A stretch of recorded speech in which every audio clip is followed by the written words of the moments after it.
The view I defend of sexual orientation tries to stay pretty close to the ordinary conception of sexual orientation. Notice that I don't go really beyond sex and gender in my proposal. I still have sexual orientation being about attraction to people with particular sexes and or genders. One interesting question that I think deserves to be discussed is whether that is the best way to think about sexual orientation. So it seems clear that if we're going to think about what the explanation is for people's sexual dispositions, there's a lot more that goes into it than sex and gender. And there's, of course, tons of empirical data showing that people tend to partner with people who are like them in terms of race, in terms of class, in terms of educational status, and so on. So all of those other features of people seem to be playing an important role in explaining our sexual dispositions. And it's an interesting question why we stave off those things and focus only on gender and sex attraction when we're talking about sexual orientation. Why do we distinguish between who someone's type is and their sexual orientation, for example? And so I think that that's a really interesting place to push on our current concept of sexual orientation and why we think certain sorts of features should be privileged and other ones should be kind of relegated to the status of one's personal preferences or one's type and so on. Another thing I think that would be interesting to see more work being done on with respect to sexual orientation has to do with a more internalized or a sense of unpacking the notion of sexual identity as it relates to sexual orientation.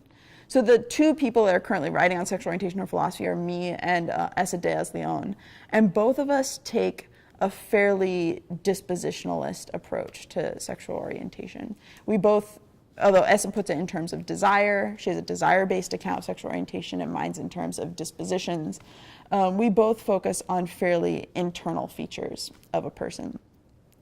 But one might think that in addition to internal features being important, one's social position is also important. So compare this to discussions of gender.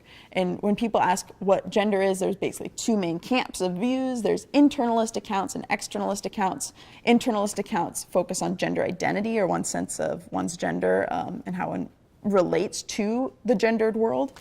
And other ones focus on how one is seen and treated by others by respect of one's gender expression or one's body and so on. So Sally Haslanger famously has like an externalist view where she says to be a woman is to be subordinated on the basis of being perceived to have female reproductive features.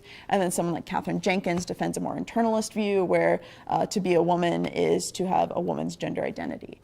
There isn't a similar externalist approach of sexual orientation, as far as I know, yet on the map in philosophy. So there's no one, for example, who defends the view that to be gay is to have a subordinated social position or to face certain kinds of discrimination on the basis of being perceived to be attracted to people of a particular sex and or gender.